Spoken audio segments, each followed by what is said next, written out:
my goodness. It looks like people are sleepy today. Where is everyone? People are tired. What's going on? Um, so let's see. I'm going to kind of hang out here for a second. Don't know where everybody is. It is Saturday, right? Normally people pop on here. We got a lot going on. Um, so, hey. So I guess people are just being awful quiet today. Well, if you're watching on Periscope, howdy, welcome to the show. If you're watching here on YouTube, welcome. I'm also on D Live, I'm on Twitch, and we got a lot going on today. We're going to talk about cognitive. Oh, almost no sound. Hold on, let me fix this. What about now? Is that better? Is that better? Hopefully. I got it turned up. All right. So, hey, Nether. I think everybody's recovering from Hannibal and Monty's show last night because they had their Golden Turd Awards. So that was a lot of fun. So I got to be a presenter on that. Boy, everybody must be sleeping in this morning. Either that or the notification didn't go out so great. Well, anyway, we are going to talk about cognitive biases today, and I have a quiz. So, hopefully, you guys can play along with me. This is weird. So, we're live on D Live. Oh, better. I think people are probably, recovering from Hannibal and Monty's show. So, I think that's probably what's happening. So, what I thought I could talk about today are all of the different cognitive biases. We haven't had a good chat about that in a while. So it's been a few years. It's been a few years since I've kind of talked about it, but I thought this is something that I could do, kind of bring back. Yeah, usually I get I know, you get the YouTube notification too. So it's weird. I did send this out, and we're on Facebook as well. Yeah. Assumption of agency is one of my favorite cognitive biases.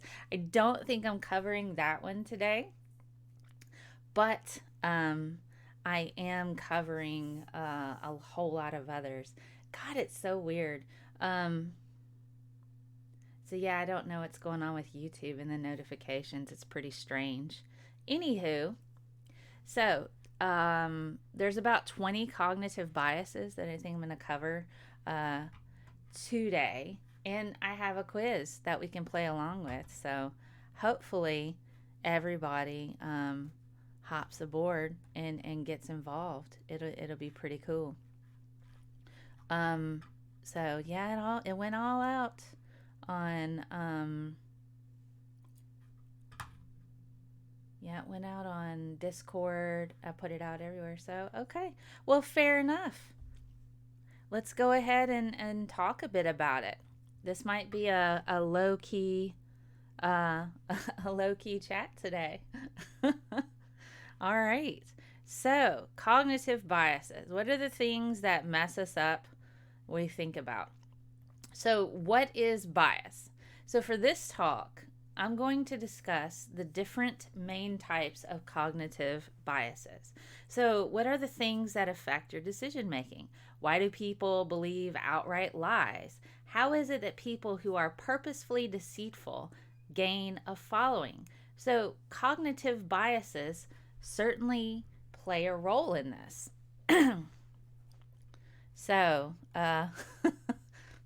this is weird. Normally there's more people here. I feel like this is strange, but Nether, it's just going to be me and you, I guess. Let me see. Let me see if I can send this out on the Twitters. Currently live, guys. Let me put this out on the Twitters.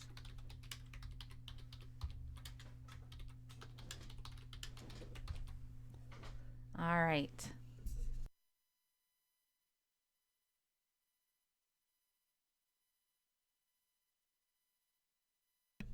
Okay, so I've gone pump this out a bit more. Hey, Nate. The Geek Room is live too. Oh my gosh. Geek Room. Why are you live when I'm live? Why are they live? I'm going to have to yell at Frank. Let me put this in. You just got the notification. Oh, God. We are live at the same time.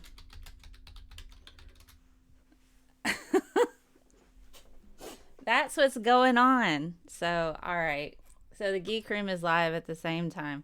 So let's talk about cognitive biases then.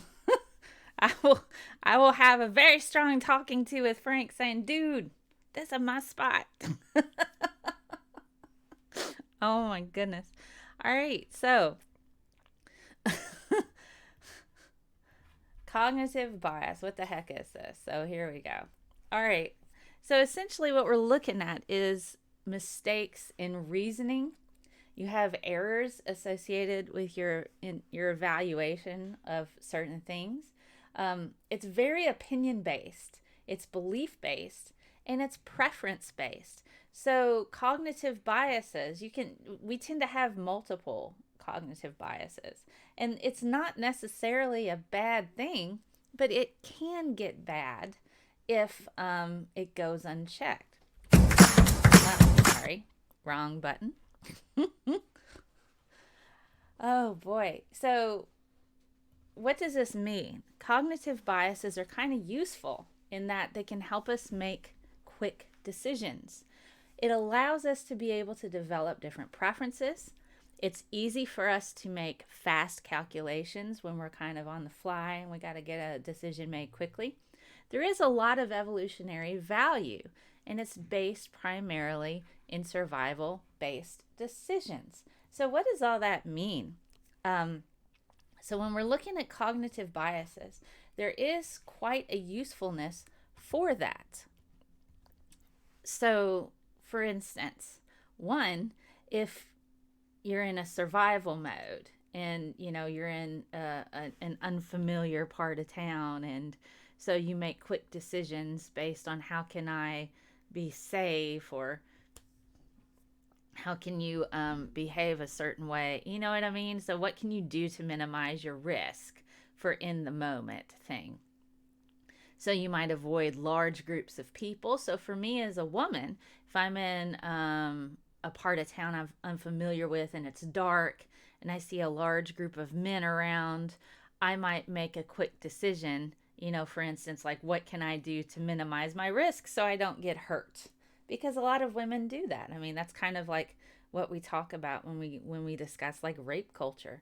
So the different things that you do in order to minimize your risk based on quickly assessing the situation. So another example, but see, you have like your instinctual side of your brain, and then you have your rational side of your brain. Your instinctual side of your brain, if you're out camping in the woods, might hear a twig snap, and then you hear that snap and you're like, oh my goodness, is an animal going to eat me? And you're like, well, then your rational side goes, well, that was a slight snap, so it's more likely to be like a squirrel, not a bear, so we should be fine. But that's kind of the usefulness of cognitive biases. So that's kind of what we do.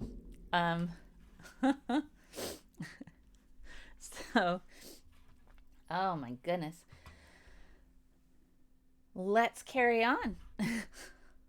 I feel like I might, got just a handful of people, but it's cool. So what happens when our bias goes out of check? What happens when we're not being rational and assessing the situation accordingly and correctly? So this is what happens. We tend to have like stereotyping, but stereotyping is useful to a point. But once it goes unchecked, you tend to get what we call racism. Racism, sexism, bigotry. You get rash decisions. People will accept opinion over facts. You get bad health decisions, bad life choices, bad financial decisions, and you undergo unreasonable risk taking. So anytime you have these different issues, anytime you allow your bias to go unchecked, all of these different things can and do occur. And this is where we end up walking into sometimes oppressive situations where we're oppressing other people based on our own particular biases. Gosh, I want to have words with Frank. Frank, 10 a.m. is my spot, my dude. Because we have a lot of the same viewers. And so they're like, ah. Anyway, so I'm just going to keep going, I guess. Let's have a look at this comic. Let's see. Let's have a look at this comic. Here we go with this particular comic, and I'll kind of read this to you a little bit. I've heard the rhetoric from both sides. Time to do my own research on the truth. Literally the first link that agrees with what you already believe. They click on that and they'll like, jackpot. We find this to be the case so often when it comes up to this. Hey, Megalite Master. Apparently the Geek Room is streaming at the same time as me. Usually, we don't overlap on each other because we have a lot of the same viewers. So it's kind of, right now, but that's okay. We'll keep going. Okay, so this is what we find a lot with different people. They'll say that they've heard both sides of the argument, and then they'll go to Google, and then they'll try to find a particular study that aligns with their particular perspective, but they won't look at anything else, and that's what they use to try to perpetuate or reinforce their viewpoints, which can be inherently problematic, especially if the studies are outdated, if they're old, if they're fringe studies. There's all kinds of different things that people will use to say, look, science agrees with me. Well, if this was a retracted article, if this is outdated information, perhaps there's newer information. A lot of people will kind of grab the first thing that they find and use that as a means to kind of push their particular perspective. So it's interesting and, weird. So there are all kinds of different ones. Google's search algorithms are strongly biased. You need to up your Google foo. Yeah, you're right. They are inherently biased. I like to go to Google Scholar and I'll start there, but I won't stay there. I'll branch from that and start finding studies in order to educate myself effectively. So there's there's more than 20 biases, guys. I'm kind of going through about 20 of them because they kind of hit lots of different themes. So let's have a look at some of these. All right. Ooh, that white on the green doesn't look so great. These are the 20 different biases. Don't worry. We'll take them in bits.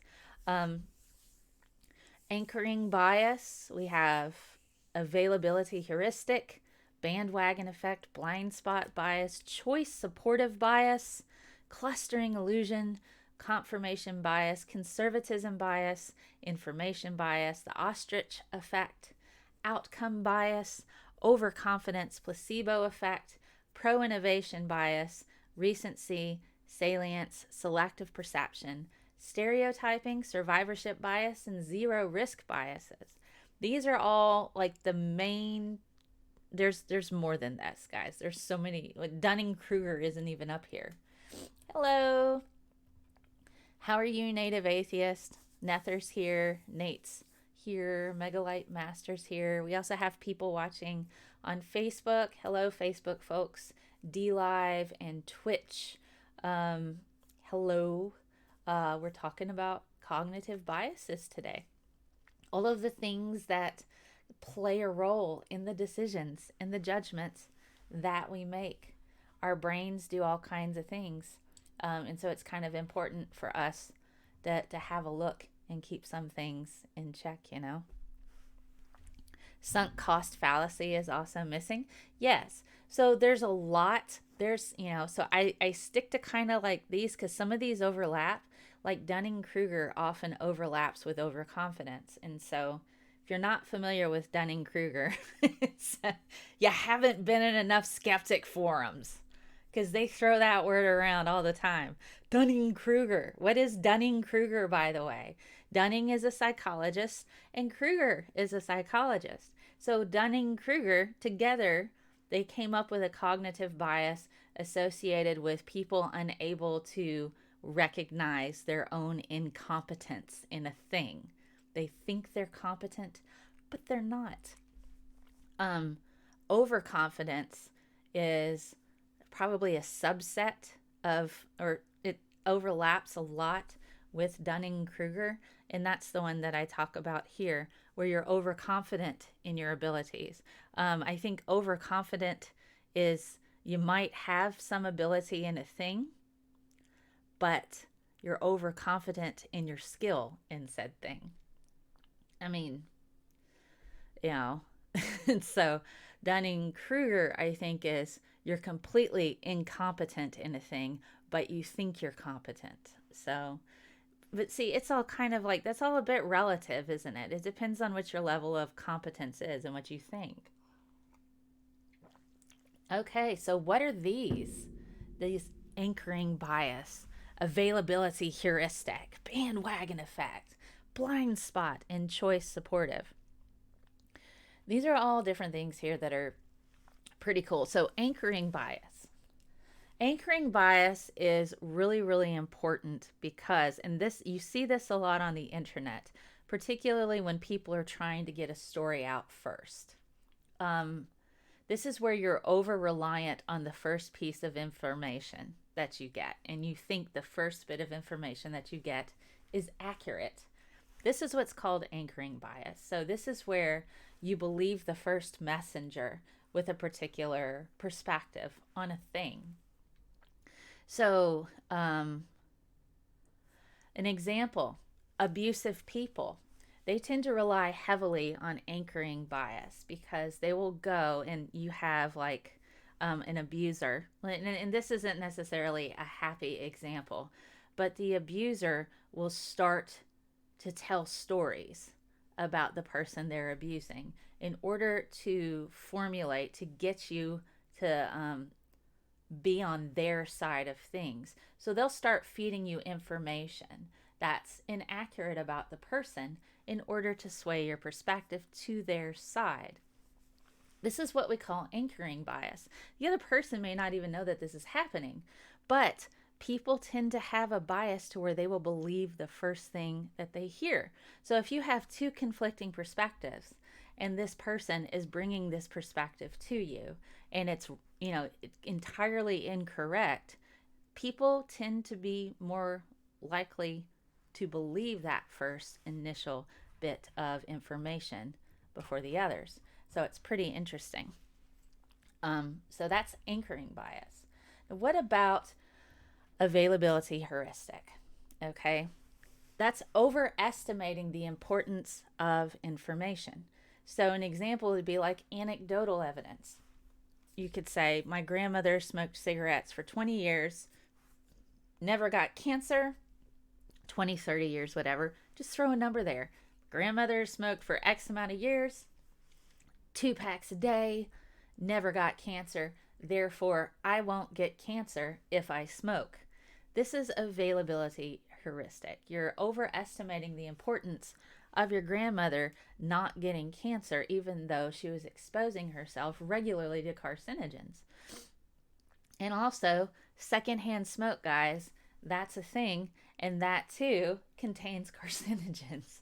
So, got to take into consideration what the statistics are and what the information and the facts are, not throwing all of your eggs into the genetic pool in that little gene basket. I got genes like my grandma.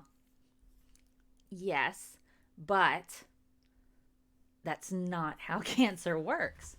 You can have some genetic predispositions for cancer, But that's not truly kind of how it works. Blue jeans are the most bought pants. Most mean they are the best pants. No, they are just the most bought of those offered. Yes. I like to wear the jeggings now. I have to have stretchy, you know. I can't buy the Levi's. The cotton has no give. And I got some junk in the trunk, guys. I ain't even gonna lie. And it's like, I like the pull-ons, you know. I'm to a point I just can't deal. But again, that's availability heuristic, assuming that that information is important. And we see a lot of people will make assumptions. And here's another example of availability heuristic. If you behave a certain way, making the assumption that everybody else behaves that way too. You know, you're basing how you behave as the go-to on how everybody else behaves, or everybody else how they handle things. Again, that's overestimating the importance of what you do, and importance of information. It's all anecdotal. Bandwagon. There is protection in numbers. This is so availability heuristic is something that anti-vaxxers use. They're like, well, my kids grew up just fine and I didn't vaccinate, blah, blah, blah. Therefore, this person's kids grew up fine. They didn't vaccinate. Everything's all right. This is all availability heuristic. The bandwagon effect is something else that anti-vaxxers use. The more people who think vaccines cause autism or have chemicals, everything has chemicals, guys. You are made of chemicals. And I have to get over that. I mean, DNA is a chemical and it's all in your food. But this bandwagon effect that all of these people, these anti-vaxxers, they're raising their kids and everybody's fine. The more people who believe a thing tends to give the illusion of truth. So like, this is how it's supposed to be. This is the facts here. The more people believe this, that means it's factual. That's not the case, but we see this often with anti-vaxxers. So there's something to be said about being careful on giving them a platform or a voice, because we have people who are dying now because of this sort of thing. And you're like, so bandwagon effect. This is a thing that happens, and we see it actively in the case of anti-vaxxers. Blind spot bias. There are people who will say, I'm not biased. I have no bias. I don't see it at all. I have no biases whatsoever. That in itself is a bias. That in itself is a bias. If you think you don't have bias, you have blind spot bias. Congratulations, you have a bias. So we all have bias, and we've got to get over the fact that just because you have a bias doesn't mean you're a bad person. That's not the case. If you allow your biases to go unchecked, then that could develop you into being a very nasty, not nice, and awful person. So yeah. All right, so choice supportive bias. I've got to read it like, your choice makes you happy even if it is a flawed choice. Okay.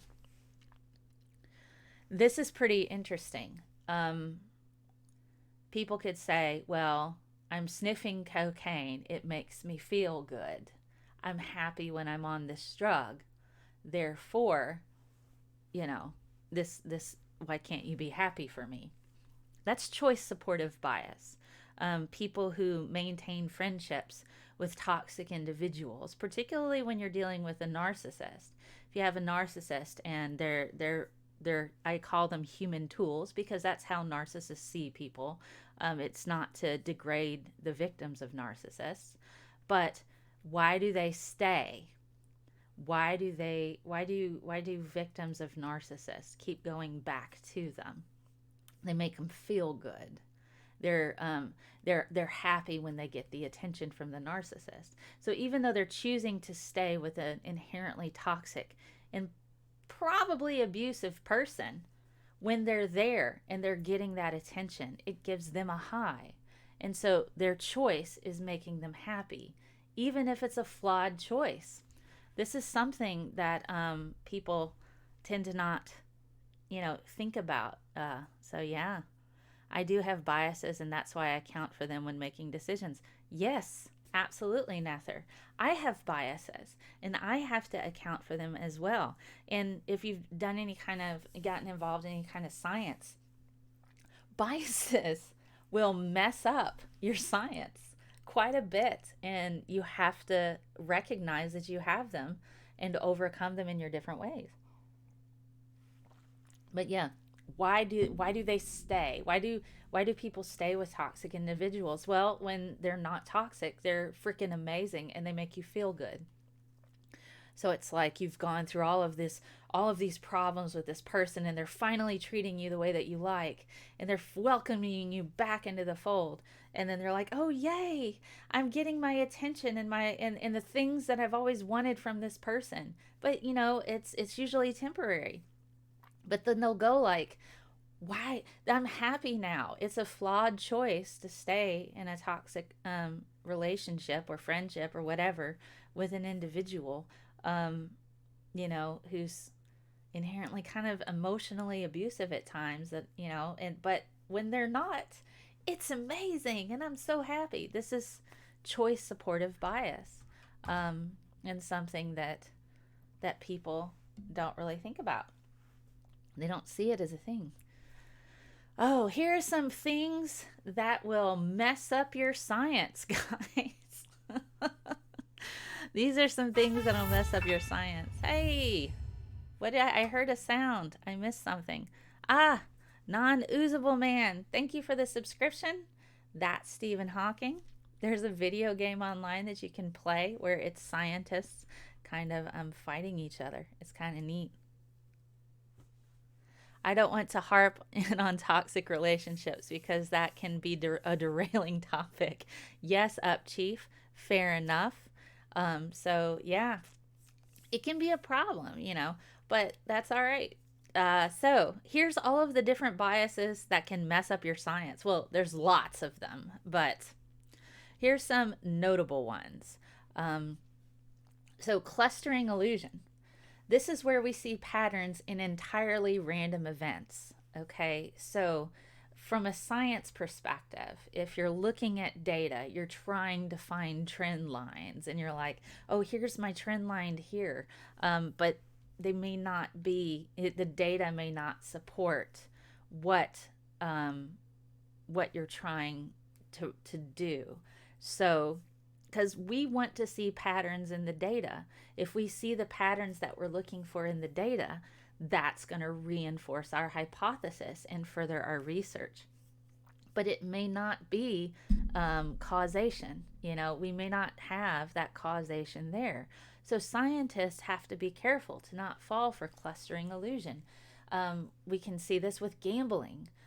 People will do the roulette table. Well, it kept hitting black. It's got to get red soon. It's got to get red soon. No, it doesn't. It doesn't have to get red soon. It doesn't. There's no checklist on them. Sports superstitions. He wore his socks inside out, and he won every game that happened. That's clustering illusion. But another one, confirmation bias. Only accepting the evidence that supports our perspective. So confirmation bias is a hell of a drug, guys. It's quite riveting to be able to find evidence that supports your perspective, particularly if you have a whole bunch of people telling you that you're wrong. They'll be like, "You are so wrong. You're just absolutely wrong." And you're like, "No, I'm not." And then you go to Google. You pull up the first study that you find and you throw it out there, and you're like, "Hey guys, look, I found this study from 1973 that completely reinforces my perspective." Unless it's like a textbook level of foundational knowledge thing, anything past 5 years is not really heavily relevant, particularly in like chemistry, biology, biotech, medical stuff like that, because we're adding to the body of knowledge. So it's important to look at all of it.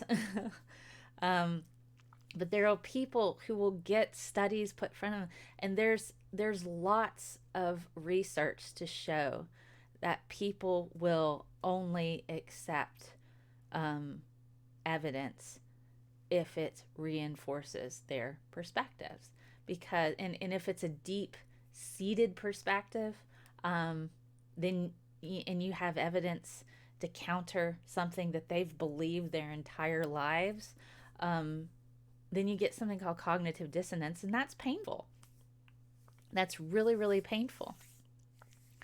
Nether says, I was once accused by creationists of using confirmation bias because I kept using research accepted by the scientific consensus. It can go both ways, but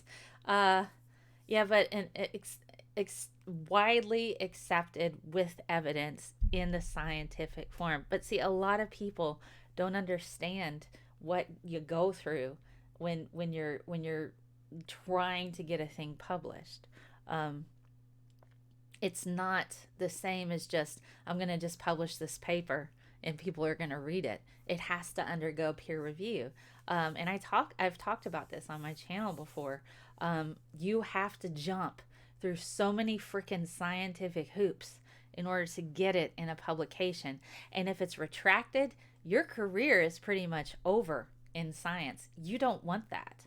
There's a whole division, and I've talked about this on here before, called pub peer, where you have Elizabeth Book, who goes through, and she is part of that group, and they completely destroy publications if there's any modicum of question that an image is not factual. If it's a copied image or something that's borrowed from another paper, they find it, they send out letters, they have their friends send out letters, and then the paper gets retracted.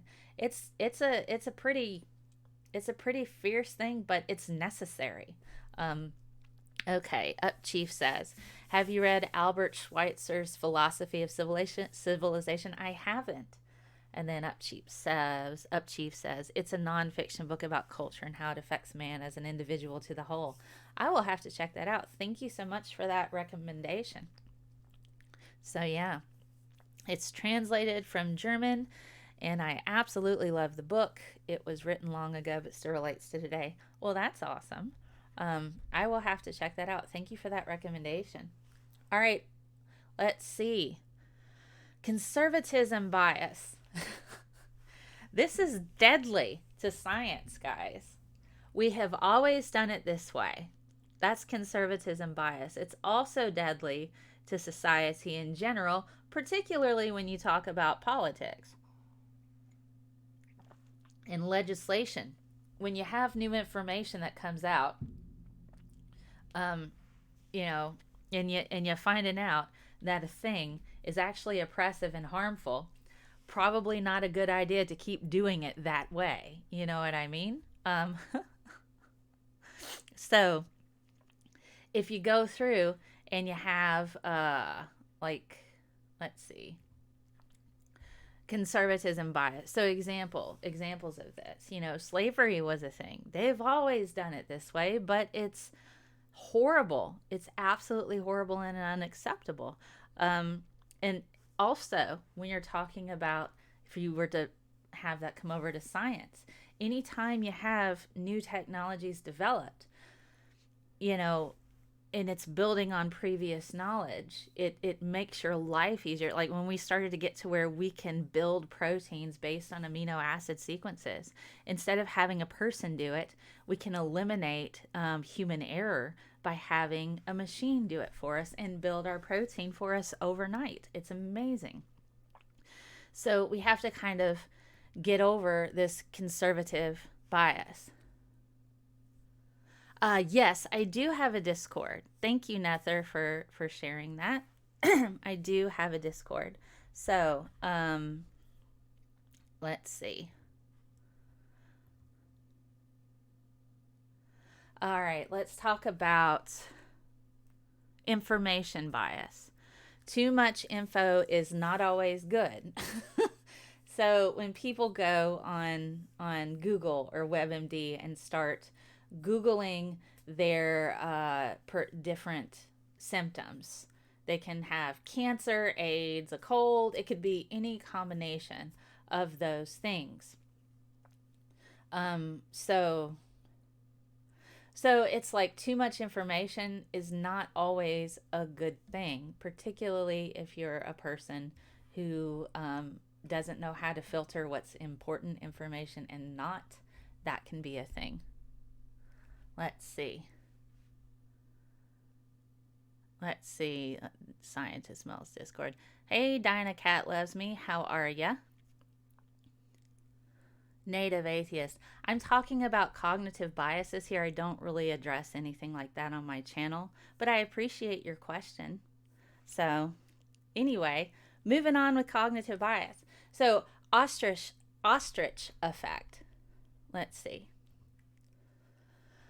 This is where we kind of bury our head in the sand when it comes to negative information, or we ignore certain things because it makes us feel bad. And we get this a lot, particularly when you're dealing with social media, or we're dealing with an overload of lots of really, really bad, it's sometimes the news just brings you down. So sometimes the news just brings you down and you're just like, I cannot read any more of this. And you know what? And that's fair. But it's important to not stay that way, because you kind of do need to know what's going on. So take a break sometimes from the awful news and kind of see, hey, I got to take a break from all of the awful news that's going out there. I mean, some people are like, I can't watch all this stuff, but I'll take it, when I'm feeling better and this isn't making me feel so bad, I will have a look and I will form an opinion a bit later. So it's okay to take breaks, guys. You don't have to expose yourself to the not nice news all the time, but just don't stay that way. Don't stay in that realm. All right, let's see. So we're almost through them. Oh my goodness. So we've got outcome bias, overconfidence, placebo effects, pro-innovation, and recency. All right, so outcome bias. This is where your judgment is based on the outcome and not how the decision was made.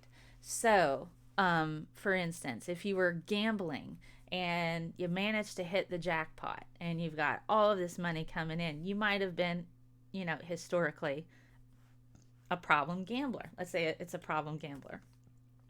Has lost thousands of dollars in the past, finally hits the jackpot and makes thousands of dollars. They'll sit there and go, wow, see, I won this jackpot. I managed to hit the slot machine. I got thousands of dollars in, but it doesn't take into account the thousands of dollars that they lost prior to hitting the jackpot. So that's where you make a judgment based on the outcome and not how the decision was made. Also, a clean bill of health. You might have a person who regularly engages in high-risk sexual behavior. And then they end up going, well, I don't have any STDs or STIs. Therefore, everything's fine. Well, that's an outcome bias. Everything is fine, but that doesn't mean the decisions or the judgments that you made prior to finding out everything was fine was a good idea, So that's kind of how it goes. But yeah, so hey John over in Facebook, how are you today? So these are different ones. Overconfidence. I mentioned Dunning-Kruger before, where you have an inability to recognize your incompetence in a thing, and that's from the psychologists of Dr. Dunning and Dr. Kruger. But overconfidence is a bit different. You're too confident about your abilities. Dunning-Kruger means you're completely incompetent and you think that you are competent. But see, it's kind of like, who gauges that? So overconfidence and Dunning-Kruger kind of overlap a little bit. And we see this often with like the Darwin Awards. There was one year on the Darwin Awards where people were taking selfies with an elephant, a wild elephant, out on the Serengeti. And they know that that's what they were doing because they found the bodies. The elephant tried to bury the bodies. The elephant accidentally trampled them to death.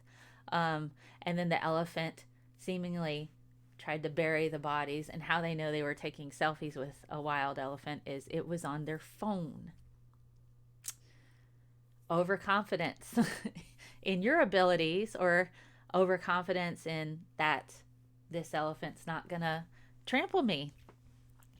But you can see a lot of this also on YouTube. There's lots of representation of overconfidence all over YouTube. You see people doing these stunts and getting hurt.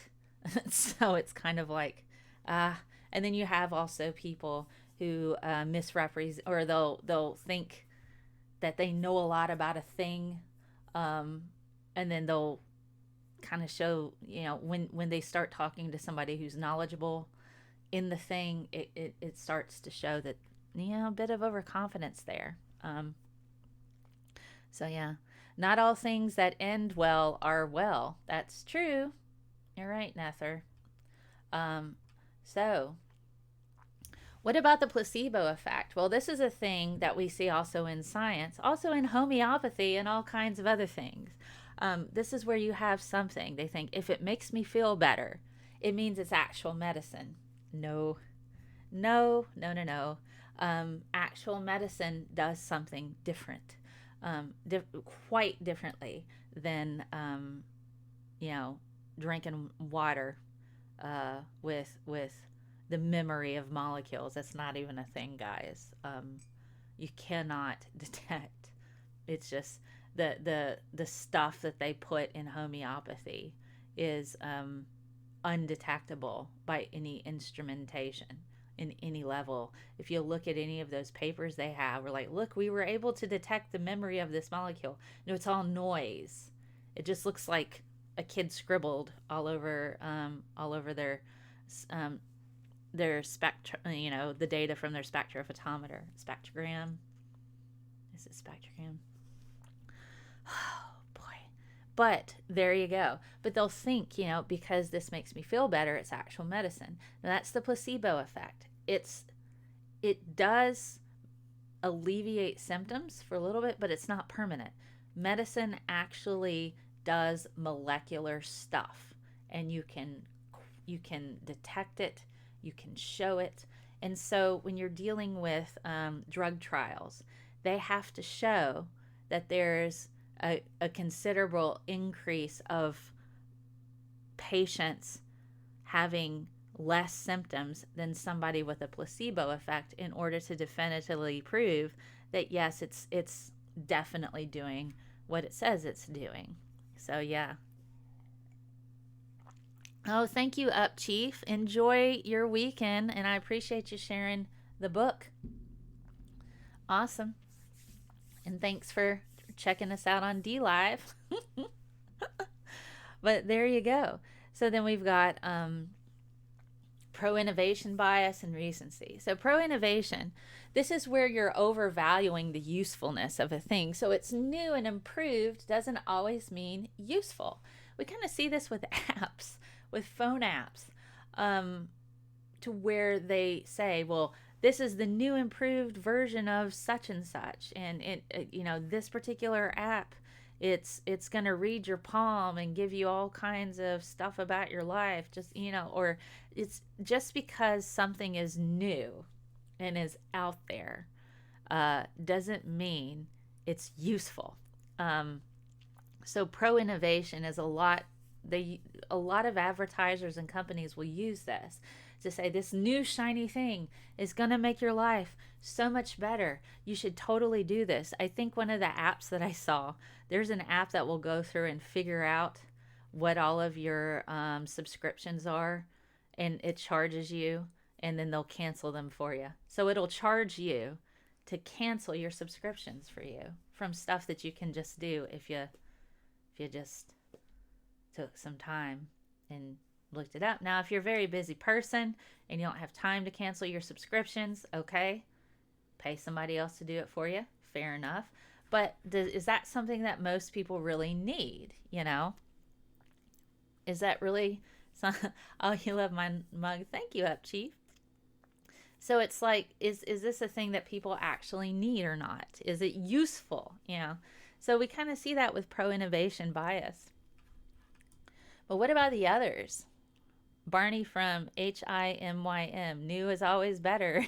All right. It's always better. Recency. The latest info is not necessarily how it's going to be forever. Past studies are useful. And so a perfect example of this, you've got, these are the fringe studies, okay? These are the fringe studies that we see.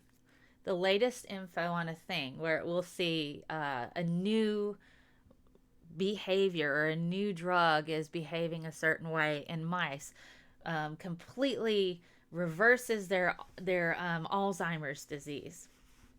Okay, that's great. That doesn't mean they have a drug that reverses Alzheimer's disease in people.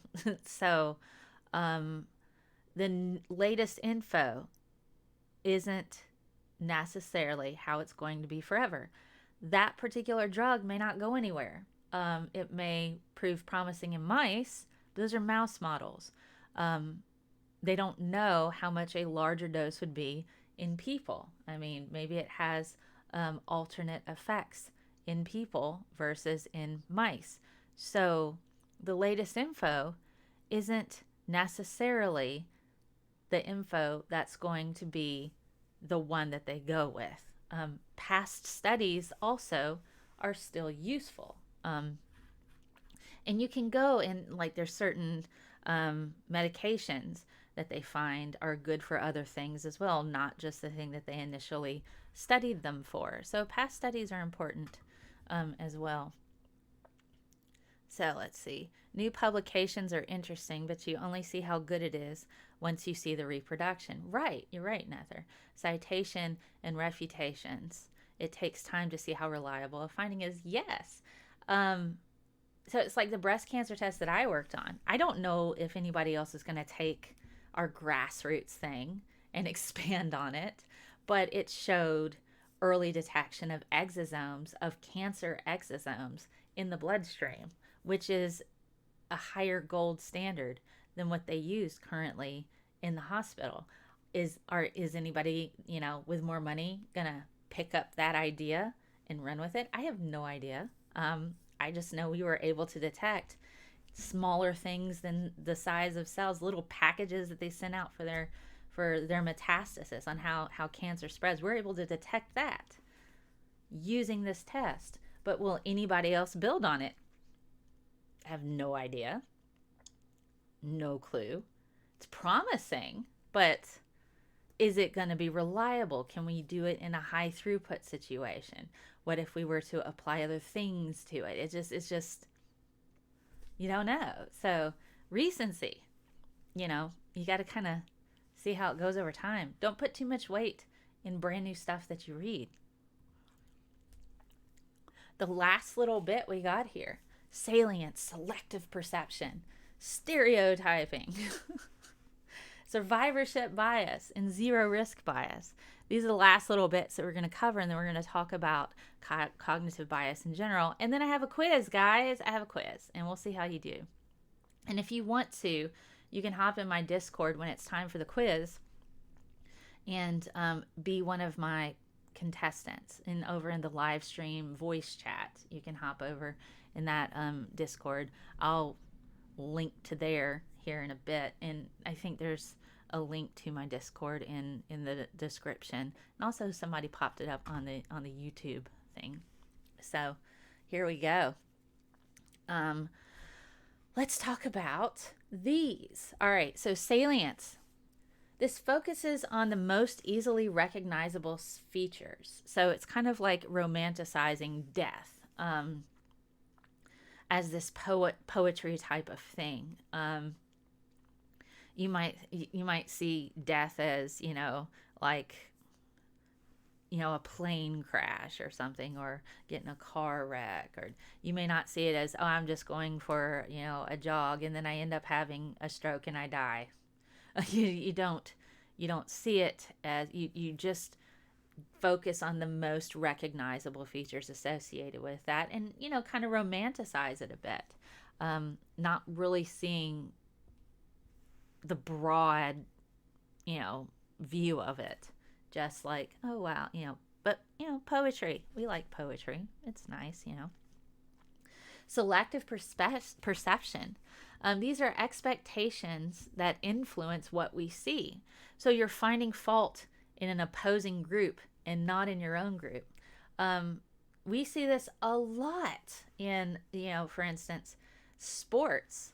There is a study that's done that people who are part of one particular team in like, we'll say a football team, they like their team. They're more likely to find fault with the referees who make calls on their team, like, that's unfair, or why didn't you make a call on that group over there? Did you see that? Are you blind, ref? So, I mean, this is what we call selective perception.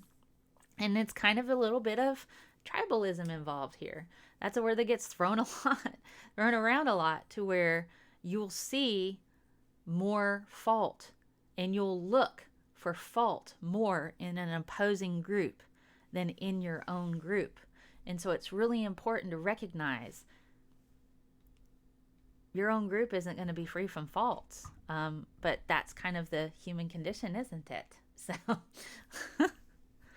we have faults. Everybody has faults. But to think that one side is completely fault-free and rabidly going after the other side to find fault, it's pretty interesting how that goes. But that's a bias. Nether says, good example of survivor bias. The UK tried to design airplane armor based on damage to planes that were not shot down by Germans. Huh. There you go. That is an example of survivor bias. Yeah. Golly. Isn't it weird how that happens? So let's talk about stereotyping. This can also kind of, interplay a bit with selective perception. Expectations of a group or individual that have specific qualities without accurate information.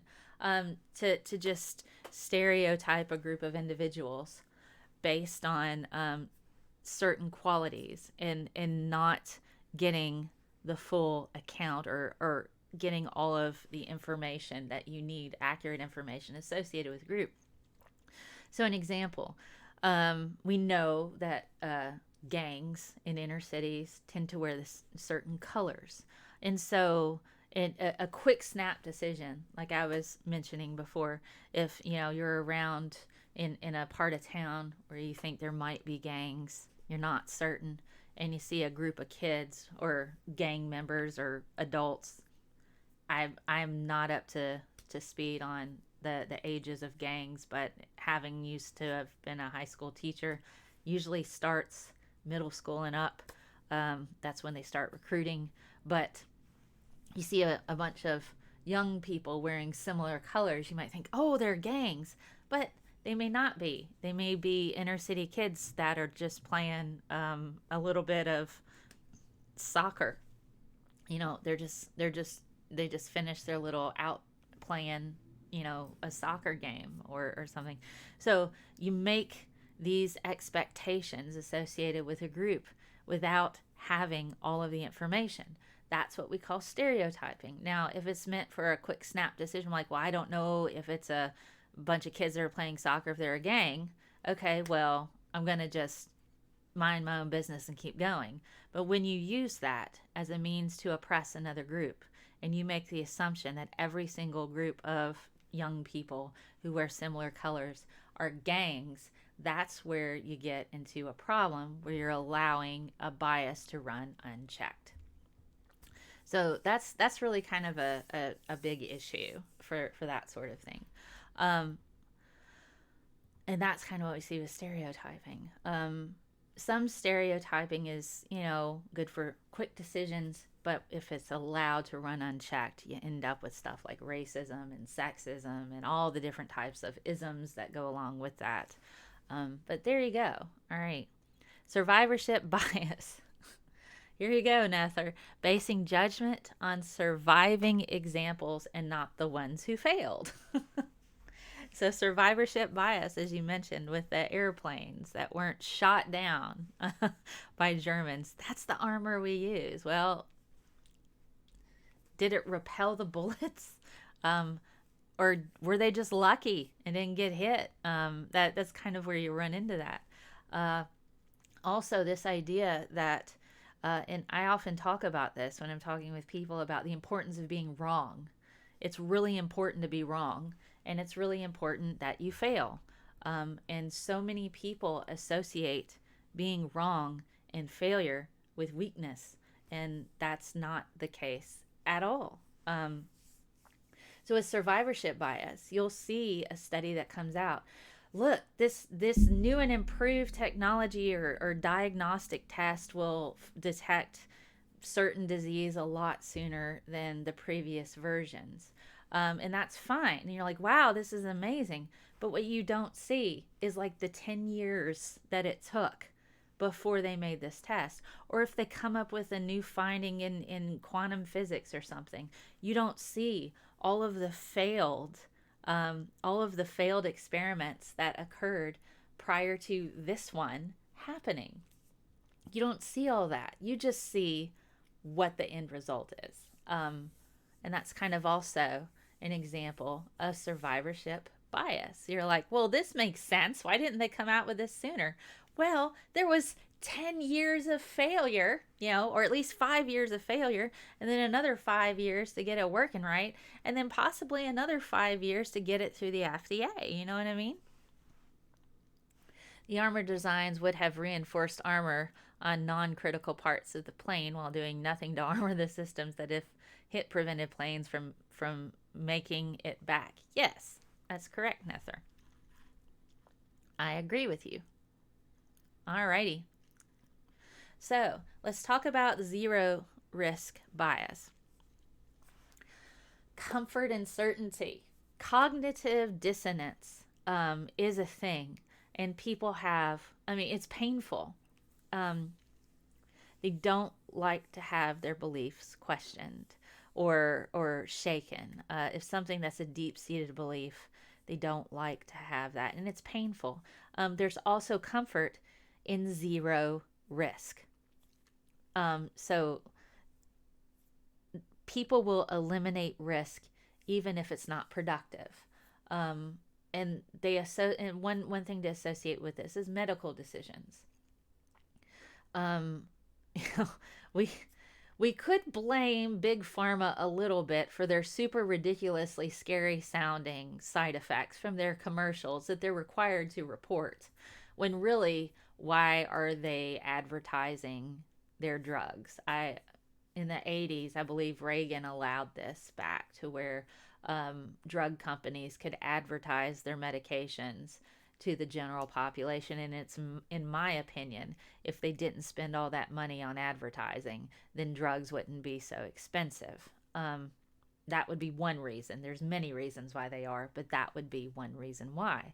But people like to have no risk whatsoever.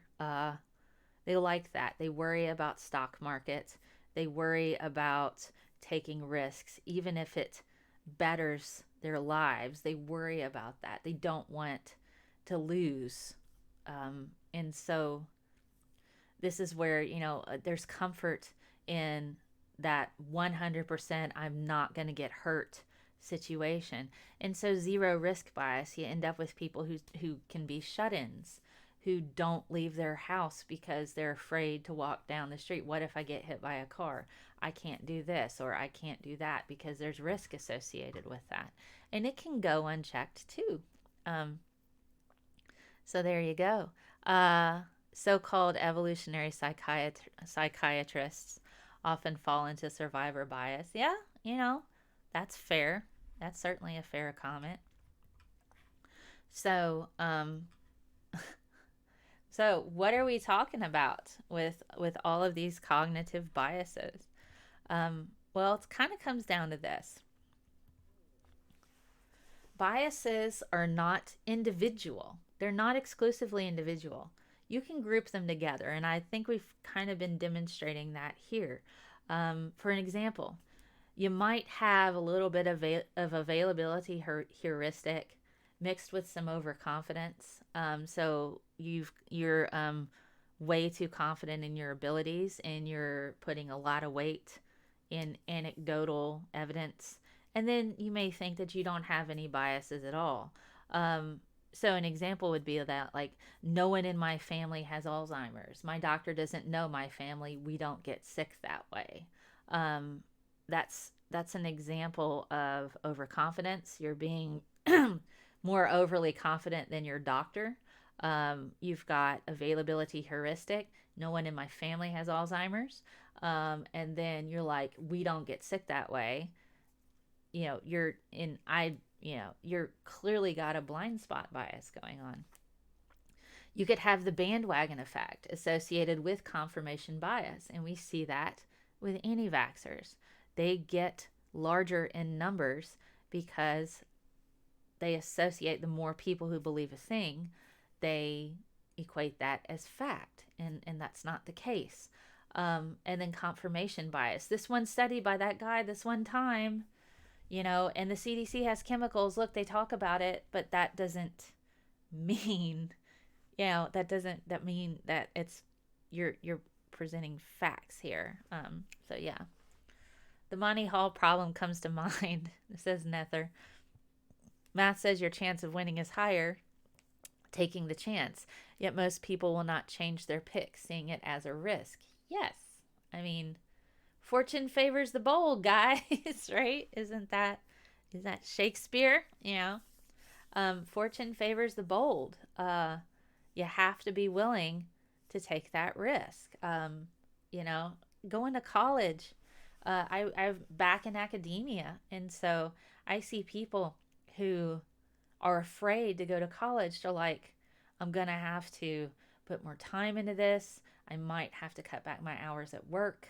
In the college that I'm at, about 70% of the population is in poverty. And we know that from their FAFSA. That's the form that they fill out for financial aid.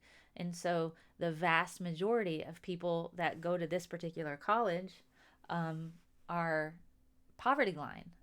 And so they're taking a risk of, I'm going to go to the school. I'm going to have to put time into this.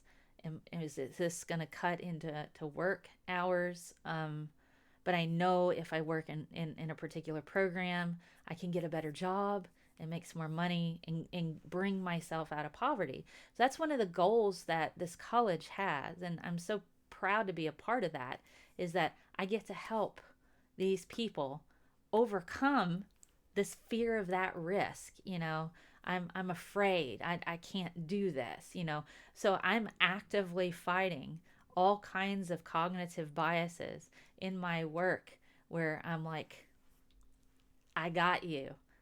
And it requires a bit of trust, So while I don't go out of my way to be very, this is why I don't really fight with people on the internet, particularly with individuals that I know are actively involved in confirmation bias. It's like, trying to establish a relationship. What is the goal of me engaging with these people? I want to help them be successful. And a lot of that, they have a lot of different biases associated with that.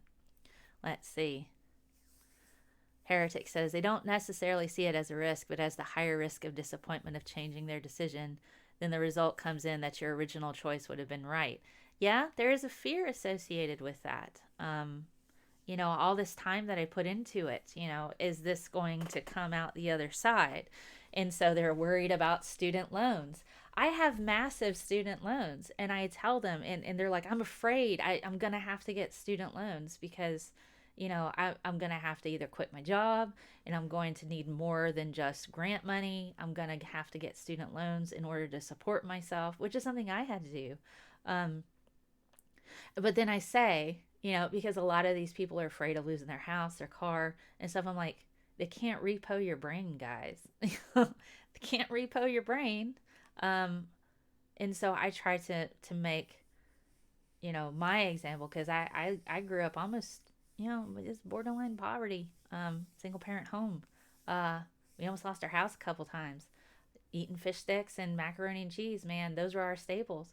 So it's like I have an inherent background that's not the same as every student, but I can at least say, this is what I did. Let me help you um, overcome this. And so that's kind of like one of the things that you have to do in order to, work with people who are highly, zero risk bias, all of these different biases that are going on. They need to be able to kind of have a little bit of a relationship of trust there. So it's it's kind of difficult a little bit, but we do the best we can. At least we try to. But overcoming those different biases and that fear is really, really important. So where do we see this cognitive biases, guys? Oh man, it's freaking everywhere. It's everywhere. It's everywhere. It's rampant in the news and the internet. If you've been on the internet, oh gosh, you can see any of those 20 biases currently in effect on any social media platform, on the YouTubes, anywhere, any place where people can say words. That's where you will find cognitive bias, which is fine. News groups can use your bias. Fox News, guys. That's a perfect example of feeding confirmation biases.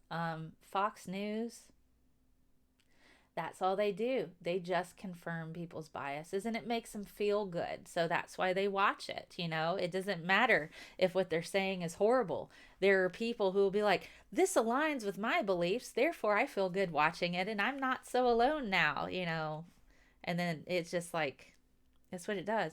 Advertisers rely heavily on your bias. We see this particularly in the weight loss industry. Goop. Oh my God, Goop. Goop is horrible. We see that there.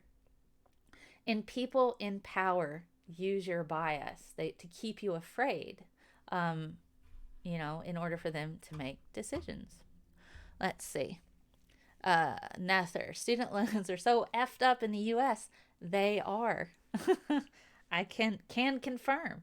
I am glad Germany canned the experiment of paid for university education quickly, and we have tax and interest free financial support for students on top. That's awesome. I have zero faith bias except in my football team until the results come in. Heretic. Michael, is it Michael Robel or Robel? I'm not certain. If I say that wrong, I apologize. I remember a study from the 60s that showed that even the poorest of the poor feared change because things may get worse. Yes. Yes. And then you're also afraid of success because how are you going to handle that? Mo money, mo problems. That's a thing. And so it's like one of the things, and this is a weird thing, because I had 4 jobs at one point in time in my life. I had 2 days off a month. I had 4 jobs. I was trying to go to school. That was going on. I wasn't successful. I couldn't maintain that. And I was just trying to survive. So when I finally was able to finish and I was able to get in a situation to where I had, money to live, one of the things I did was I started buying groceries that weren't fish sticks and fries and macaroni and cheese and like really inexpensive stuff because that's all you could afford to eat. Canned pasta. It's like You can get it for less than $1, and that's like a meal. And so I started to spend money on things that I didn't really have before, like really good, nutritious foods, and be able to do things like that, and it's a weird thing. It's a weird thing. And then I started to worry about, you know, what if I spend too much money on food? I didn't know how to handle money as well, because I didn't have it before. So it's like, and people are like, you should start saving your money for retirement. I'm like, I can barely survive with where I'm living now on 4 jobs. Oh my God. And I still may just, it is just, so it's scary. So once you get yourself out of poverty, you have a whole set of stuff that you are not prepared for, because like I can buy food now, and now I have to start really considering a budget instead of just who gets paid this month. I need to like make a deal with the gas, the electricity company, because I can't afford to pay my light bill. And so I was constantly having to make deals with people. But people don't, it's a weird thing to have like no money, and then trying to call, your utilities company and stuff. I didn't have cable. I couldn't afford it. So it's like couldn't afford that. So but it's a different bear. So there's a lot of fear. Even, what if I am successful? Then I'm going to have all of these completely different problems that I'm not prepared for at all. And so some people just give up. So, but yeah, it's a weird thing. It's a weird thing, guys. But it's just it's just, that's how it is. It's like, for me at least. But maybe other people see things differently, and that's all right. That's okay. My perspective is not the only perspective, and that would be a bias if I even thought that.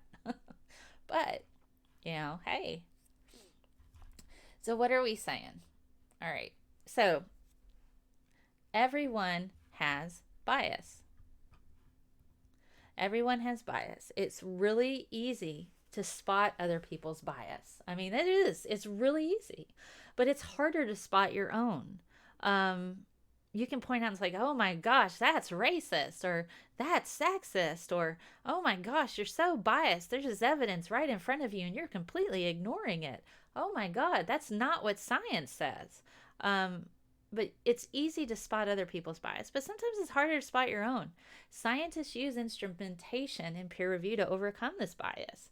Now, we rely on repeatable data to show us what the truth, well, not the truth, but what the facts actually are. Scientists are held to a high standard of honesty for this reason.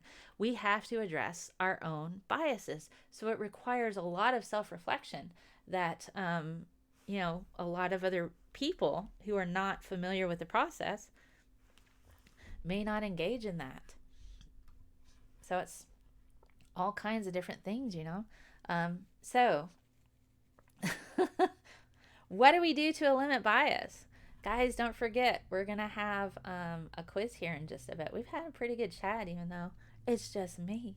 So what do we do to essentially limit bias? Eliminate, not a limit. I'm just going to drink my coffee here for a second. So what do we do to eliminate bias? What do we do to eliminate bias? That's really important. Well, there's lots of different things that we can do. But it's important to note that some bias is okay. Food preferences, TV, the snap judgments for a quick decision that's not something that's life altering, whether it's your life or somebody else's. It's, just quick little decisions on, hey, look, there's a group of guys and it's nighttime and I'm in a part of town I'm unfamiliar with. Best avoid this area because I don't know who they are. That's that's a type of bias. You're making assumptions based on of a group of guys, if whether or not they're going to hurt you. Um, Women do that a lot. I've mentioned that before. That's a snap judgment, which is beneficial for lowering your risk, um, but you're also not calling the police on those guys saying they're rapists. You're also not calling the police on those guys saying that they're a gang. You're not calling the police, citing these things. You're not affecting that group. You're making a decision on for yourself. In the event that they are that way, okay, I'm going to lower my risk. I don't know these people. They may not be awful people, but I'm not going to take that chance today. Okay, I'm going to keep going. That's a bias and it's self-preservation. Completely acceptable as long as you're not doing things to hurt the other group. Okay? Maybe later on you see on the news that there was a group of guys that were involved in a robbery that happened to be at the place that you saw on the streets, and police want to know information. Okay, that's when you get involved. That's when you have more information, and then therefore you can make a decision on that, So it's kind of like, yeah, you got to kind of think about it. But how do you deal with this? You got to take a look in the mirror. Bias where oppressing or harming other people is not okay. It's just not. So self-awareness is really, really important. You have to take a look in the mirror and start to enlighten yourself. Everyone has bias. That doesn't make us bad people. We're not bad people because we have bias. It makes us human, But we have to keep it in check by addressing the bias that we have, So that's really, really kind of in what we're driving home here. And then they'll be like, it's like, oh, wait, oh my God, biases. What biases do I have? And then you start like panic mode. You're like, guys, it's fine. Don't worry. We all have biases. It's going to be okay. So here's kind of a list of things. And you probably can't see that so well. So apologies. I'll just read through them. There are online tests. I believe Harvard has a bias test that you can look up. It's pretty great, and you can kind of go through and see what your biases are. Don't get offended about your bias. It's everybody has them. It's like, skin. Skin. I have teeth. Maybe not everybody has teeth. That's okay. But the point is everybody has bias. Address your bias and pay attention. Pay attention to your thought processes. Realize you have a tendency to do a thing. So if your thing is to ignore new information that's coming at you, and you're like, I just cannot watch this. Okay, ostrich effect. It's too negative. It's bringing me down, man. It's killing my joy. Okay, take a break from it, but come back to it, But bias tests are all biased. They can be biased, but it's, this is where you have to kind of work on filtering things. It's a good starting point. Okay. It's a good starting point. Everything can have bias. So, all right. So work to address your biases when you're making choices. Think about it. Spend time making your decisions. Think about, if you have a tendency to behave a certain way, think about what, before you send that text, or if you have a tendency to overshare, or behave a certain way on social media, or you have a tendency to say a certain word that some people find, maybe a lot of people find a particular ism, think about it, just kind of reflect a bit. That doesn't mean you're a bad person. I mean, people say things wrong a lot and often. But if you're not willing to accept the fact that you can be wrong and that you can say wrong things, that's a bias in itself. That's like, I'm not saying, and people will double down. And that's something that, a lot of science has come out on, is the fact that people will double down on their wrong belief or their wrong perspective in the face of evidence that contradicts it. That's a bias, guys. That is a bias. So if you screw up, it's fine. It's okay to screw up. Take that and say, I really just, gummed that thing up all the way, forwards and backwards and sideways. I really messed up there. Okay, so where did I get it wrong? What were the things leading up to that? What can I do to correct the situation? If it needs correction, maybe I need to say a thing, hey, I was wrong about this thing here. That's okay. Not a thing wrong with that. So yes. Nether says, accounting for bias is the reason we spent 35 plus years testing the Bell inequality, and we aren't going to stop testing it until we have accounted reliably and reasonably. Well, fair enough. Check your sources for accuracy. How accurate are your sources? Get multiple sources over a thing. Don't just listen to one thing. Get multiple sources. Separate random events from predictable ones. Random events are not the same as predictable events. And look for conflicting views and conflicting facts from, your own ideas. Seek those out. Don't just expect people to bring you stuff. Seek out perspectives that conflict from your own. I am part of an anti-vaxxer Facebook group.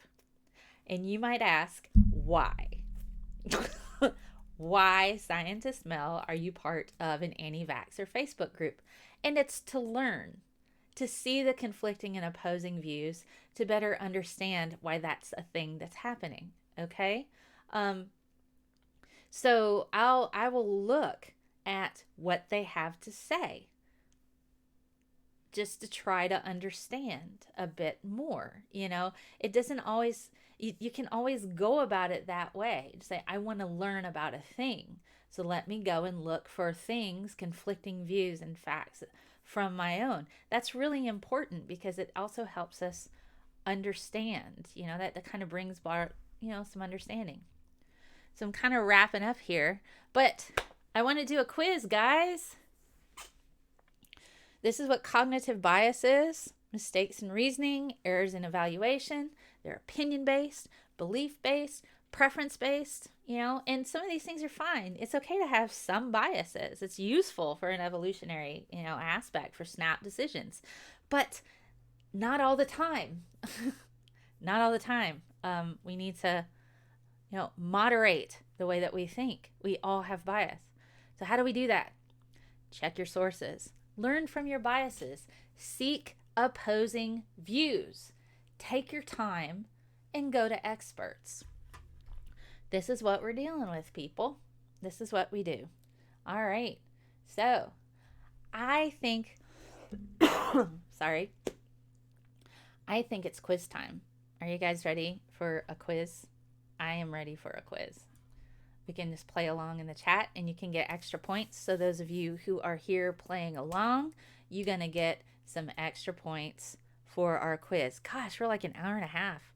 We're just trucking right along, aren't we? All right. So it is time for our quiz.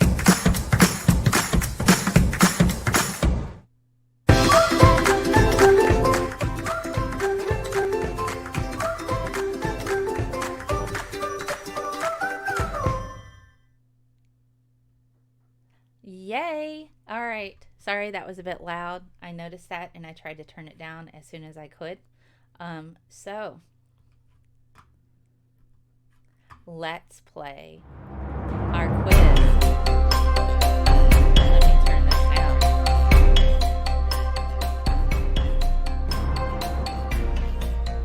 This is really loud in my ears. All right. This is on cognitive biases, guys. So play along in the chat if you want to. If you want to, you can hop over in my Discord, and I'll turn that on. I'm in the voice chat on my Discord. If you want to hop on there and play along in the live stream, it's available. So I'm going to go ahead and get rolling, and we're going to kind of go and do our thing. All right. All of the following are associated with cognitive biases, except which one of these? Mistaken reasoning. You can put A, B, C, or D in the chat. Mistaken reasoning, accurate analysis, opinion-based, or belief-based.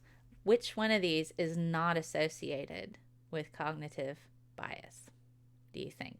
Best answer. Probably could have worded the answer choices better, but best answer. What do you guys think? B. Awesome. Accurate, guys. Good job. Let's go to the next one. All of the following are associated with bias that is out of check. So bias that's run out of check. All of these are associated with that, except which one? Opinion is greater than fact, reasonable risk-taking, racism, or sexism. Which one of these are associated with bias that is out of check? What do you think? A, B, C, or D?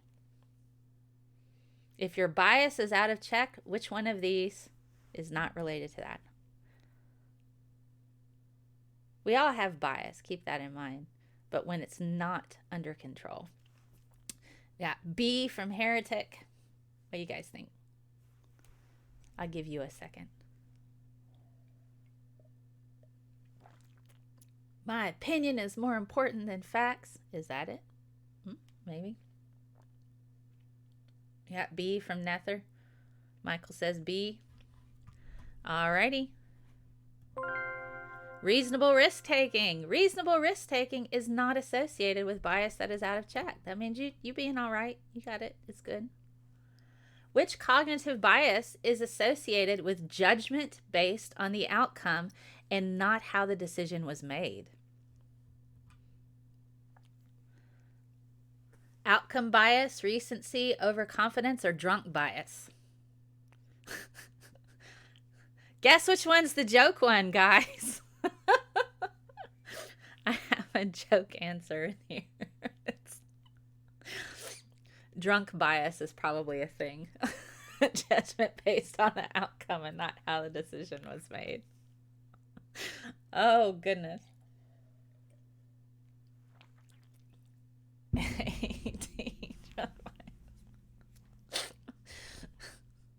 Oh, goodness. We got A and we got D. Need a tiebreaker, Michael.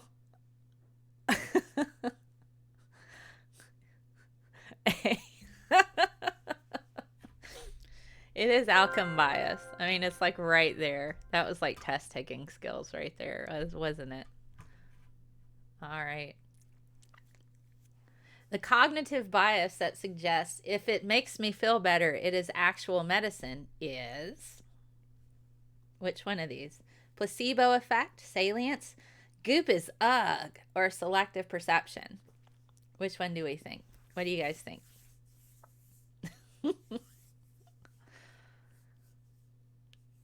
Which one?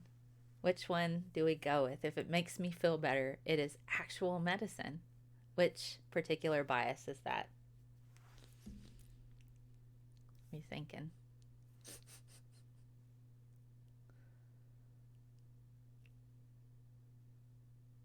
No, you're just biased towards right answers. Is that it? Okay. All right. So we got a couple A's here. Goop is ugh. Yeah, it's placebo effect.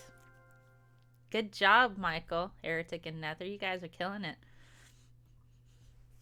Which cognitive bias is largely associated with racism? Which one do you think? I'm so sick of racism.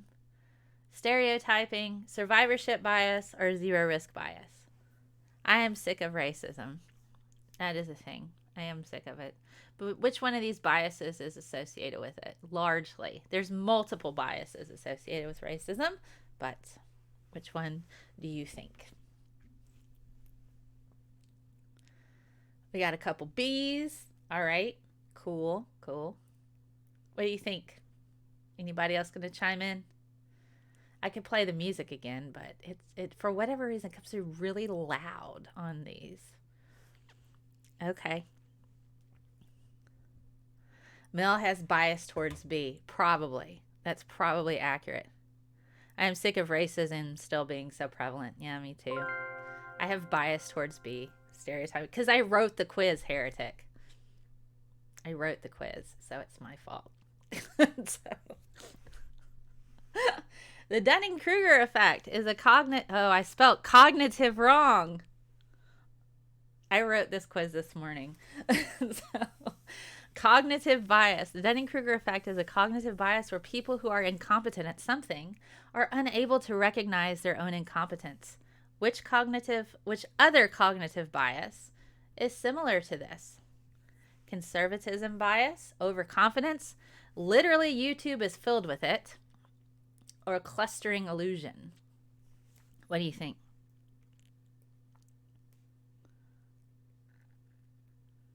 Which one do you think? Conservatism, overconfidence, A, B, C, or D? And if you're not certain, please feel free to go through YouTube and find them. You guys got B. Let's see. You guys are getting like 100. You guys are scoring 100, man. You are on top of this. Good job. All right. We got some straight A students in the chat today. Awesome. It's a beast. Okay, to be fair, I set these all to randomize where it puts. So the algorithm is a beast.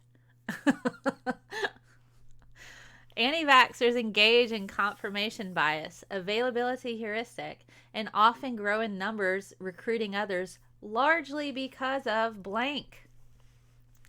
Blind spot bias, anchoring bias, vaccinate your kids, oh my God, or the bandwagon effect. What do you think? Which one of these is going to go with it?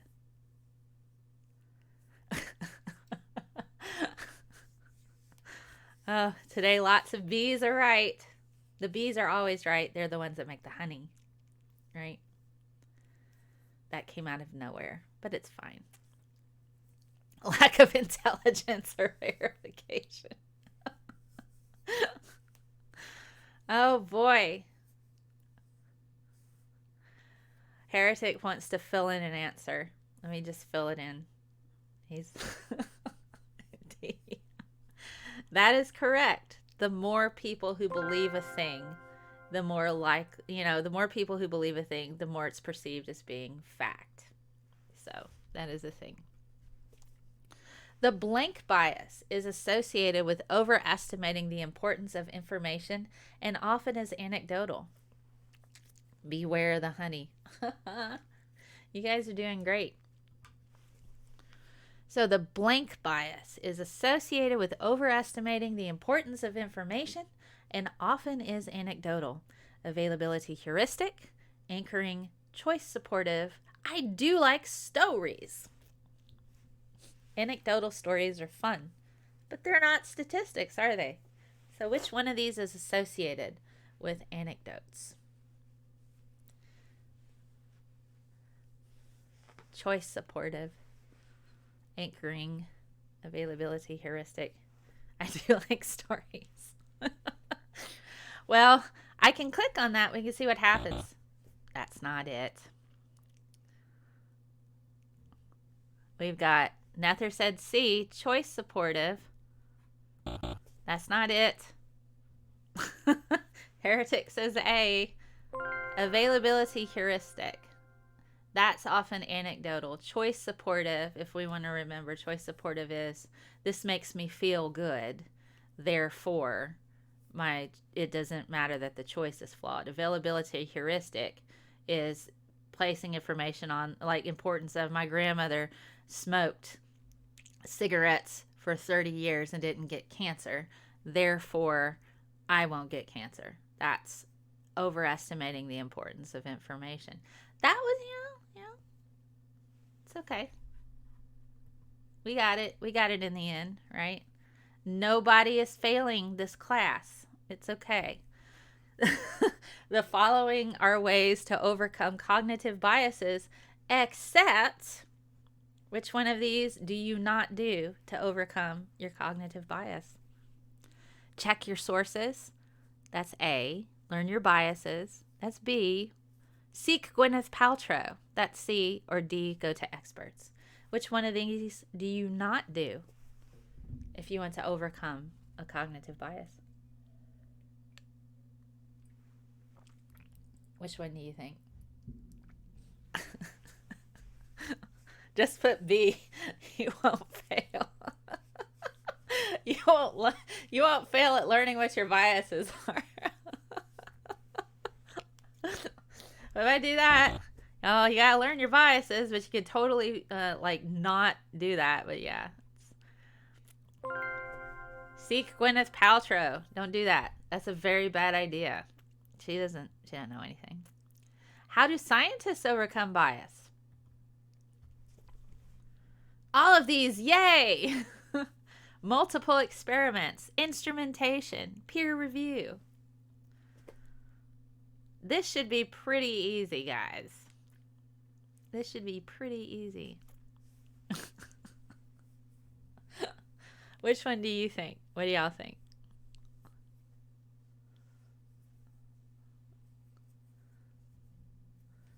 Dinah says C, instrumentation. Nether says all of these, yay. Let's see. Who else chiming in? A. The A's have it. All right. All of these, yay. Good job.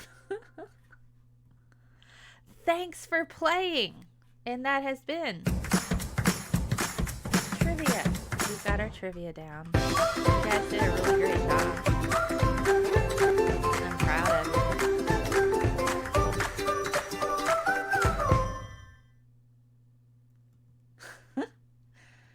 Well, oh my goodness. So guys, you did an amazing job on that quiz. I am super, super excited for you. Let's see. I'll give out points associated with those things. I think I'm probably going to wrap up this talk here. So here's how you can overcome your biases. This is how you can C was the last one. Yeah. It was. It wasn't B-ist anymore. It's like, so C was the last answer. So, gosh. Anyway, or A was the last one. How scientists overcome, not Gwyneth Paltrow. Gwyneth Paltrow was C. Check your sources. Learn your biases. Seek opposing views. Take your time and go to experts. Experts are experts for a reason, right? Here are all my sources.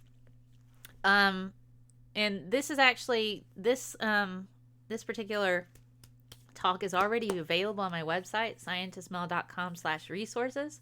You can download the slides and pick through them. There's NCBI. I do have Psychology Today. It's important to kind of keep in mind that the Psychology Today articles are not peer-reviewed articles, but they do give opinions from psychologists on particular topics. There's the American Press Institute on journalism and how bias and objectivity plays a role in the media. There was a really good graphic on Business Insider that goes through all of the different cognitive biases. And there's a link to that graphic there. It's kind of like an infographic that I really liked. Tolerance.org, professional development. You can test your bias there on tolerance.org and kind of give that a go. Um, fastcompany.com had a particular thing. It's like simple methods to fight your unconscious bias. Really take that with a grain of salt. I just found it as a useful resource. Um, Another way to test your bias, you can just find mind tools. There's all kinds of different stuff, but keep in mind those are starting points. They're not peer reviewed. They're mostly just to kind of help you well, maybe I have a tendency towards a thing, but they're in no way scientific.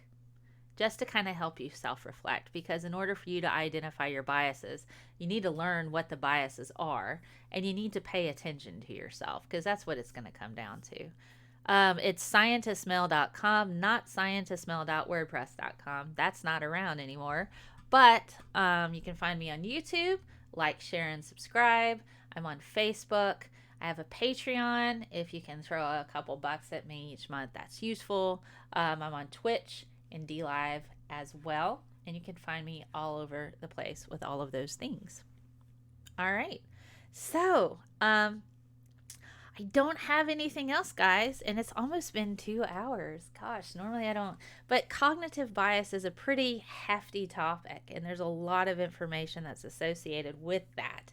And so being able to go through a lot of it at length is really, really important. And, I've given examples on where you can see it. So if you just, go back and have a look, we get into a lot of that information here. So I don't know. I guess I'll read something from the great book, The World According to Mr. Rogers, because there are not enough people like this in the world, and I'm still sad that he's gone. It's going, whatever. So, objectivity in mainstream media. I know, right? Mediocrity maze. How is that going for us? Representation of science. Oh, tomorrow, guys. Oh, I should tell you. Tomorrow we have This Week in BS at noon. The guy who wrote the book on vaccination law, literally wrote the law book, is going to be on the show. And we're going to talk about all the bad science and the BS associated with anti-vaxxers and law. So that'll be a lot of fun. I'll have like a little fake commercial. It'll be very similar to Oral Audacity, but it's going to be revamping the old show, This Week in BS. Brian Dean Abramson. Check him out. That will be tomorrow at noon Central. So please swing by then. If you missed the talk earlier today, check it out. We'll talk about vaccination law tomorrow. And, poke fun at really bad ideas. So the challenges of interdiscipline. Let's look that up. Let's see what he has to say about some of that stuff. What do you think? Alrighty. Let's see. Alrighty, so we could probably still do this as adults, to be quite honest. Alright, discipline is a teaching-learning kind of relationship, as the similarity of the word disciple suggests. By helping our children to learn to be self-disciplined, we are also helping them learn how to become independent of us. Sooner or later, they must. And we are helping them learn how to be loving parents to children of their own. Now, keep in mind, a lot of the stuff that he talked about was for kids, but there are a lot of grown-ups that need to learn self-discipline, So we can do that through self-assessment, self-awareness, checking our cognitive biases. What is it that we're prone to do? You know what I mean? Hey, Kristen. So what is it that we're prone to do? So we have to have kind of a relationship with ourselves to a degree and be willing to say, hey, I got this wrong, and be all right with that.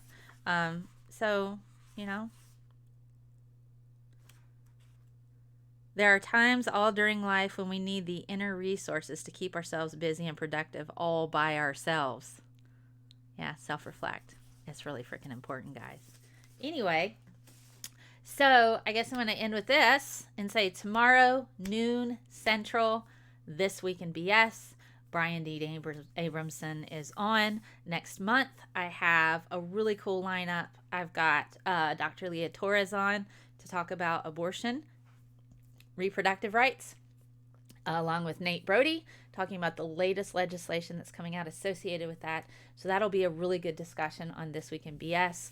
I also have an astrobiologist that I'm working with to see if they can pop on. I have a guy named Fossil Locator on Twitter.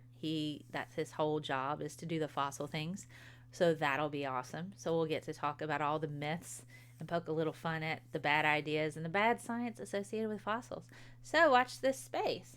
And I will see you tomorrow at noon Central. And I'll say, you always make each day special for me. You know how? By just your being you. Sending squishy science hugs. Hop on my Discord sometime, and I will see you guys tomorrow at noon for This Week in BS. Bye!